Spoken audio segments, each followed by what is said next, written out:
Bismillahirrahmanirrahim. Assalamu alaikum students. I hope you are all fine and taking care of yourself and your family members by staying at home. Today we will do the next topic of chapter number 7, properties of matter, and the topic is Hooke's law. हमने previous chapter में पढ़ा कि जब भी हम किसी object के ऊपर डिफॉर्मिंग फोर्स अप्लाई करते हैं तो उसकी लेंथ में, वॉल्यूम में या शेप में चेंज आ जाता है और ये डिपेंड करता है कि हम उस पर कितनी स्ट्रेस अप्लाई कर रहे हैं। उसके बाद हुक्स लॉ हमें बताता है कि जो स्ट्रेन किसी भी ऑब्जेक्ट में प्रोड्यूस होता है वो अप्लाइड स्ट्रेस के डायरेक्टली प्रोपोर्शनल होता है। यानी कि जैसे जैसे आप जितना जितना स्ट्रेस अप्लाई करते स्ट्रेन के जितना जो है वो उसकी स्ट्रेन की वैल्यू है वो डायरेक्टली रिलेटेड है स्ट्रेस के। यानी कि आप स्ट्रेस इंक्रीज़ करते जाएंगे, स्ट्रेन की वैल्यू इंक्रीज़ होती जाएगी, लेकिन एक ख़ास वैल्यू आएगी कि मज़ीद स्ट्रेस के इंक्रीज़ करने पे, फोर्स अप्लाई के वैल्यू इंक्रीज़ करने पे जो स्ट्रेन है उसकी वैल्यू रिड्यूस हो जाती है, यानी वो डिफॉर्म हो जाएगी। तो यहाँ पे एक इलास्टिक लिमिट की बात आती है कि एक इलास्टिक लिमिट तक जो है स्ट्रेस और स्ट्रेन एक दूसरे के डायरेक्टली रिलेटेड रहते हैं। तो यहाँ पे आपको फार्मूला नीचे जो है वो रिलेशन दिया हुआ है, stress is directly proportional to strain. और जब भी हम प्रोपोर्शनैलिटी का साइन हटाते हैं तो हम एक कांस्टेंट इंट्रोड्यूस करवाते हैं इक्वालिटी के साथ। तो equal stress is equal to constant multiply by strain, और इस कांस्टेंट की वैल्यू जो है वो स्ट्रेस और स्ट्रेन इन दोनों के रेशो के इक्वल आएगी।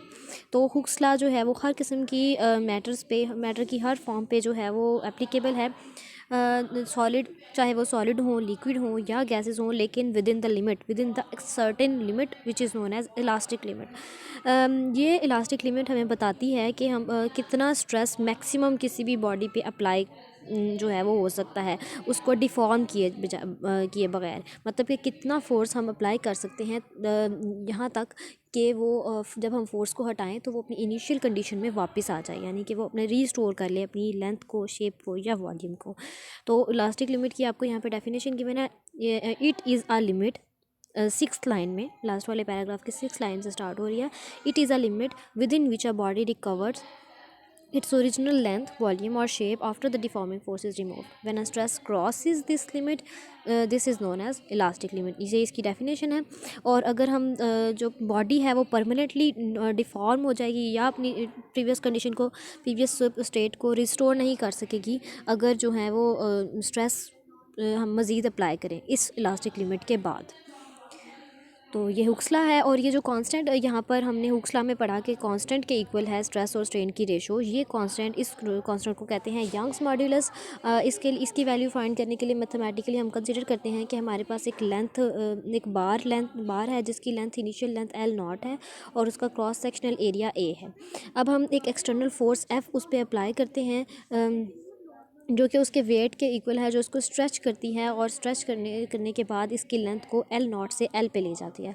तो अकॉर्डिंग टू हुक्स लॉ जो स्ट्रेस और टेंसल स्ट्रेन जो है उसकी वैल्यू हम फाइंड कर सकते हैं। The ratio of this stress to tensile strain is constant within the elastic limit of the body. उसके बाद यंग्स मॉड्यूलस को की डेफिनेशन आपको गिवन है, the ratio of stress to tensile strain is called Young's modulus. Young's modulus हमें ratio के बारे में बताता है स्ट्रेस और स्ट्रेन की लेंथ में जब चेंज हो रहा होता है तो तब ये कांस्टेंट की वैल्यू, ये जो कांस्टेंट होगा अगर किसी ऑब्जेक्ट की लेंथ में चेंज आ रहा है डिफॉर्मिंग फोर्स अप्लाई या फोर्स अप्लाई करने से उसकी लेंथ में चेंज आ रहा है, तो इस कंडीशन में जो कांस्टेंट हुक्स लॉ ने इंट्रोड्यूस करवाया उस कांस्टेंट की का जो वैल्यू होगी वो यंग्स मॉड्यूलस के y के इक्वल होगी।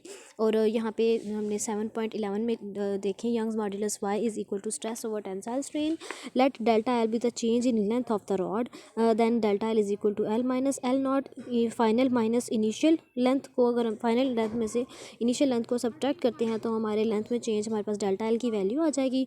और स्ट्रेस की वैल्यू क्योंकि फोर्स ओवर एरिया के इक्वल है तो ये दोनों वैल्यूज़ अगर हम ऊपर 7.11 इक्वेशन जो हमने अभी बताई उसमें पुट करते हैं तो हमारे पास टेंसाइल स्ट्रेन की वैल्यू आ जाएगी L minus L0 over L0, या force over area, force stress जो है वो फोर्स ओवर एरिया के इक्वल होती है।